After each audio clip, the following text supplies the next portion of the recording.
ఒకప్పుడు ఒక చిన్న గ్రామంలో రఘు అనే యువకుడు ఉండేవాడు. అతను చాలా మంచివాడు. కాని జీవితంలో ఎప్పుడూ కష్టాలే.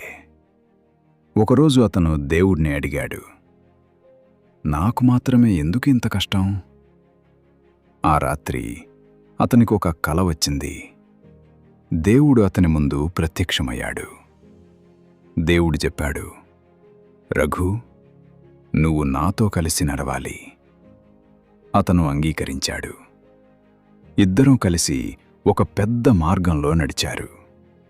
అక్కడ 2 అడుగుల ముద్రలు కనిపించాయి.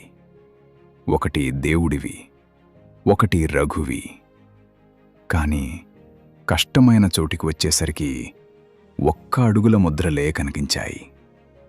రఘు కోపంగా అన్నాడు, దేవుడా, నాకు ఎక్కువ కష్టం వచ్చినప్పుడు నువ్వు నన్ను వదిలేశావా?